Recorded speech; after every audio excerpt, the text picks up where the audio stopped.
In the spring of 1973, from a farmhouse in rural Kentucky that had been abandoned for over 2 decades, 3 children walked out.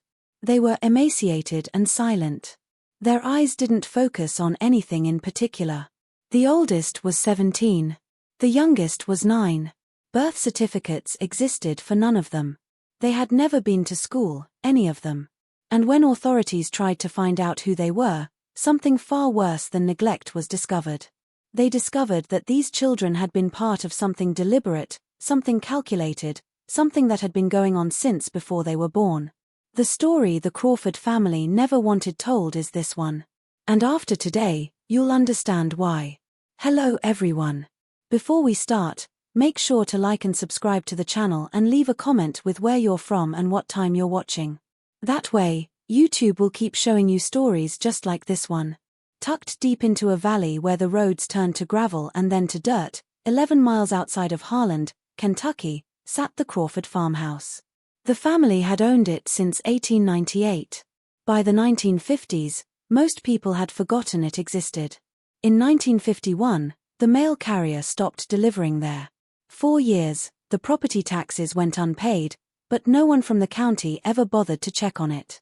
It was just another piece of forgotten Appalachia, swallowed by kudu and time. But someone was living there, and for more than 20 years, they had been living there in complete isolation. A local hunter named Dale Pritchard was tracking a deer on March 14, 1973, when he saw smoke rising from the chimney of the Crawford place. He thought it was strange. Everyone knew that house was empty. He approached carefully, and that's when he saw them. Standing in the front yard, 3 children were staring at him. They didn't wave. They didn't run. They just stood there perfectly still, like they were waiting for instructions. The oldest one, a girl, said only one sentence to him. Dale later told the sheriff. "Are you here to measure us?" The Kentucky State Police arrived within 2 hours. What they found inside that farmhouse would haunt every officer present for the rest of their lives. The children had been living in near total darkness. The windows were boarded from the inside. There were notebooks, hundreds of notebooks, filled with measurements, observations, developmental notes, heights, weights, cognitive tests, reaction times, all written in the same meticulous handwriting. And at the top of each page, repeated over and over, was a single phrase: "Subject compliance remains optimal." The children were taken to a hospital in Lexington. They were severely malnourished, but otherwise physically healthy. Their behavior was what disturbed the doctors. They didn't cry. They didn't ask for their parents. When spoken to, they would tilt their heads slightly, as if translating the words in their minds before responding. And they all had the same strange habit. Whenever they were asked a question, they would pause, look upward, and wait exactly 3 seconds before answering. It was as if they had been conditioned, trained, not raised. And when the police finally identified who had been living in that house with them, the investigation took a turn that no one was prepared for. The children's guardian was a woman named Miriam Crawford. She was 61 years old. She had a PhD in developmental psychology from the University of Chicago, earned in 1937. And according to every record the police could find, she had died in 1949. Except she hadn't. 24 years earlier, Miriam Crawford had faked her own death and vanished into the hills of eastern Kentucky with a singular purpose. She was going to raise children in complete isolation from society. Not out of madness, not out of cruelty, but as an experiment. She wanted to know what human beings would become if they were raised without culture, without influence, without contamination from the outside world. She called it developmental erasure. She believed she could create a pure human mind, a blank slate. But Miriam Crawford didn't have children of her own, so she took them. The oldest child, identified later as Sarah, had been taken from a group home in Ohio in 1956. The middle child, a boy named Thomas, had been reported missing from a foster family in West Virginia in 1961. The youngest, a girl named Claire, had been abandoned at a church in Tennessee in 1964 and was never formally reported missing at all. Miriam had chosen them carefully. Children no one was looking for, children the system had already failed. And for years she raised them in that farmhouse according to a strict, documented protocol. They were fed at precise times. The notebooks found in the house revealed the depth of her methodology. She had been testing them: memory tests, problem-solving tasks, emotional resilience exercises. She would deprive them of food to see how long it took before they asked for it. She would leave them in darkness to measure their adaptation. She would tell them false information to see if they could self-correct without external input. And she wrote it all down clinically, dispassionately. One entry from 1968 read, Subject 2 continues to exhibit attachment behavior towards Subject 1. Implemented separation protocol. Subjects housed in different rooms for 14 days. Crying ceased after 9 days. Compliance restored. She had turned motherhood into a controlled experiment. And the children had no idea they were trapped. When the police searched the farmhouse more thoroughly, they found something that changed the entire investigation. Hidden beneath a loose floorboard in Miriam's bedroom was a metal lockbox. Inside were letters, dozens of them, and they weren't written by Miriam Crawford. They were written to her.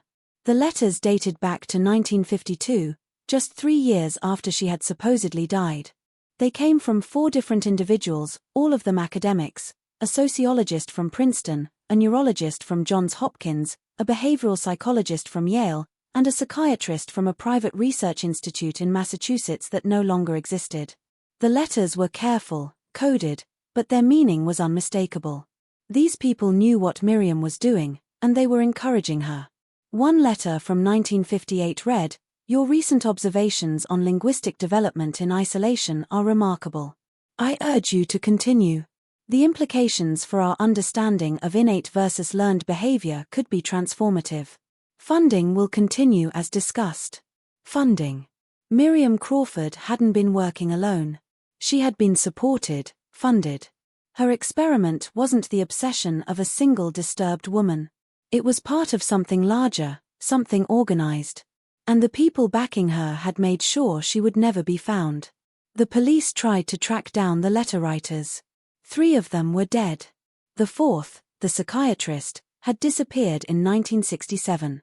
His research institute had been quietly dissolved. Its records sealed or destroyed. No one from the universities involved would speak on the record. When journalists started asking questions, they were told the matter was under federal review. Then the story stopped appearing in newspapers, but the children remembered. In the months following their rescue, psychologists worked carefully to understand what had been done to them. Sarah, the oldest, slowly began to describe their life in the farmhouse. She said Miriam had told them they were special, that they were part of something important, that the outside world was sick and chaotic and they were being protected from it. She said Miriam never raised her voice, never showed anger. She was calm, always calm. Even when she locked them in separate rooms for days, even when she withheld food, even when she made them repeat tasks until their hands bled. She would watch us through the door, Sarah said in one therapy session. And she would write, always writing, like we weren't even real, like we were just numbers. Thomas, the middle child, barely spoke at all. When he did, it was in short, flat sentences. No emotion, no inflection, as if language itself had been drained of meaning. And Claire, the youngest, would only draw the same image over and over. A house with no windows and 3 small figures inside, holding hands in the dark. By the summer of 1973, the case had been quietly removed from public view. The children were placed in separate psychiatric facilities across 3 different states. The official reason given was that they needed specialized care. But the real reason, according to a sealed court document that wouldn't surface until decades later, was that authorities didn't want them talking to each other. They didn't want them comparing memories. They didn't want them forming a unified story because the more the children talked, the more disturbing the details became. Sarah told her doctors that Miriam used to bring visitors to the house. Not often, maybe once or twice a year, always men, always wearing suits. They would sit at the kitchen table and watch the children through a one-way mirror that Miriam had installed in the wall. The children were told to perform tasks, puzzles, memory games, social interaction tests. The men would take notes. They never spoke to the children directly and then they would leave. Sarah said she remembered one of them smiling once. Not a kind smile, a satisfied smile, like he had seen exactly what he came to see. Thomas told his doctors about the recordings. He said Miriam had a reel-to-reel tape machine in the basement. Every night she would take one of the children downstairs and ask them questions, the same questions over and over. What do you feel? What do you want? What do you remember? And if they answered with anything emotional, anything human, she would stop the tape and make them start again. When questioned about this, Claire said Miriam gave them shots. Not often, maybe 3 or 4 times a year. She said the shots made them feel far away, that time would seem to stop, that they would wake up hours later with no memory of what had happened. The doctors ran tests. They found traces of sedatives in the children's hair samples. Barbiturates, the kind used in psychological experiments in the 1950s and 60s, the kind that were supposed to have been banned for use on children. But someone had been supplying them to Miriam Crawford, and someone had been telling her exactly how much to use. The children weren't just isolated. They had been pharmacologically managed, chemically controlled. This wasn't just an experiment in social deprivation. It was something far more invasive, far more deliberate, and the people responsible were still out there. In 1974, Miriam Crawford was found dead in her cell at the Kentucky State Penitentiary. The official cause of death was listed as a heart attack. She was 62 years old. No autopsy was performed. Her body was cremated within 48 hours. The speed of it raised questions, but no one with authority seemed interested in asking them. Her death effectively ended any chance of a trial, any chance of answers, and the case file was marked closed. But the story didn't end there. In 1989, a journalist named Robert Kellerman started investigating cold cases involving missing children from the 1950s and 60s. He had heard rumors about the Crawford case, whispers in academic circles, references in declassified documents about unethical research programs. He filed Freedom of Information Act requests. Most came back heavily redacted, but one document slipped through. It was a budget allocation form from 1961 issued by a branch of the Department of Health, Education, and Welfare. Buried in the financial codes was a line item for something called Project Meadow. And listed under recipient organizations was a private research group that had funneled money to Miriam Crawford. Kellerman tried to publish his findings. His editor killed the story. Too many legal risks, he was told. Too many powerful people still alive who didn't want this resurfaced. Kellerman kept digging anyway. He tracked down one of the original police officers who had found the children. The man, now retired, spoke to him off the record. He said that within days of discovering the farmhouse, federal agents had arrived. They took boxes of documents. They took the tape recordings. They took everything. And they told the local police to forget what they'd seen. They said it was a matter of national security, the officer said. I didn't understand it then. I still don't. But I remember thinking those kids weren't just victims of one crazy woman. They were part of something bigger. And whoever was behind it didn't want anyone connecting the dots. Kellerman died in a car accident in 1992. His research materials were never found. If you're still watching, you're already braver than most. Tell us in the comments what would you have done if this was your bloodline. The children, meanwhile, had grown up, but they had not healed. Sarah, now in her 30s, lived alone in Oregon. She worked as a night janitor at a community college. She never married, never had children. In a rare interview conducted in 1995, she said she still had nightmares about the farmhouse, about Miriam's voice, about the feeling of being watched. I know I'm supposed to feel lucky, she said. Lucky I got out, but I don't feel like I got out. I feel like I'm still in that house. I just can't see the walls anymore. Thomas never adjusted to life outside. He spent years moving between group homes and psychiatric wards. He couldn't hold jobs, couldn't form relationships. Every attempt at normalizing his life ended in isolation. In 1987, he was found living in his car outside of Knoxville, Tennessee. A social worker tried to help him, but Thomas refused. He told her that he felt safer in small spaces, that open rooms made him panic, that he didn't trust people who smiled too much or asked too many questions. He said Miriam had taught him that trust was a weakness, and even though he knew she was dead, even though he knew what she did was wrong, he couldn't unlearn it. In 2001, Thomas took his own life. He was 44 years old. He left no note, no explanation, just a single photograph tucked into his wallet. It was a picture of him, Sarah, and Claire taken at the hospital in 1973. 3 children who looked like strangers standing side by side but not touching, staring at the camera like they were waiting for permission to feel something. Claire tried the hardest to build a normal life. She changed her name, got married, had 2 daughters. For years, she didn't talk about the farmhouse, didn't tell her husband, didn't tell her children. She wanted to bury it, pretend it never happened. But in 2008, one of her daughters asked her a simple question. "Mom, why don't you ever talk about your childhood?" And something broke. Claire told her everything. The isolation, the experiments, the shots, the men in suits. And when she was done, her daughter held her and cried. But Claire didn't cry. She said she couldn't. She said Miriam had trained it out of her, that even after all these years, even after therapy and medication and trying so hard to be normal, she still felt like she was performing, like she was pretending to be human. "Miriam took something from me. Something I can't get back. And I'm terrified I'll pass that emptiness on to them." Sarah died of cancer in 2014. She was 58. Claire is still alive.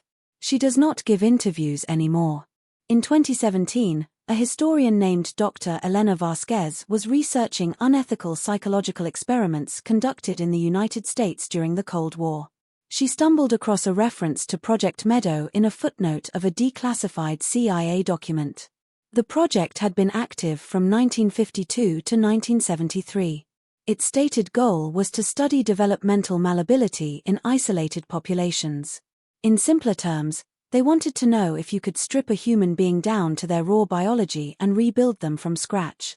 If you could erase culture, erase conditioning, erase everything that made someone a product of their environment, what would be left? And more importantly, could that blank slate be programmed? Miriam Crawford was not the only researcher involved. There were at least 6 other sites across the United States, rural locations, forgotten places. Each one running a similar experiment, different variables, different methodologies, but the same core question. What is a human being without humanity? Most of the records were destroyed. Most of the researchers died without ever facing consequences. But Dr. Vasquez found one more thing. A memo from 1972, 1 year before the Crawford children were discovered. It recommended shutting down all Project Meadow sites, not because the experiments were unethical, but because they had produced insufficient, actionable data. The children had been damaged, yes, traumatized, yes, but they hadn't been reprogrammed. They hadn't become blank slates. They had become broken human beings. And to the people funding the project, that made them failures. The memo ended with a single line. Subjects should be reintegrated and monitored long-term. Disposal of records recommended. Reintegrated as if they were objects. As if you could just put them back into society and see what happened. As if their entire lives hadn't been stolen for an experiment that didn't even work. The Crawford case was never officially closed. It was buried, filed away in boxes that most people don't have clearance to access. The children who survived were never compensated, never apologized to. They were simply released into a world they had never been prepared for and told to move on. And the people responsible, the ones who funded it, the ones who designed it, the ones who watched through one-way mirrors and took notes, they walked away, they retired, they died in their sleep. They were never held accountable because that's how these stories end. Not with justice, not with closure, but with silence, with erasure, with the uncomfortable truth that sometimes the most horrific experiments aren't conducted in secret labs or foreign countries. Sometimes they happen in a farmhouse in Kentucky. In plain sight, hidden only by the fact that no one wanted to look. The Crawford children were found in 1973. But in many ways, they were never really rescued at all. They were just moved from one kind of isolation to another. And the world that failed to protect them in the first place simply looked away and pretended it never happened. But it did happen. And stories like this don't disappear just because we stopped telling them.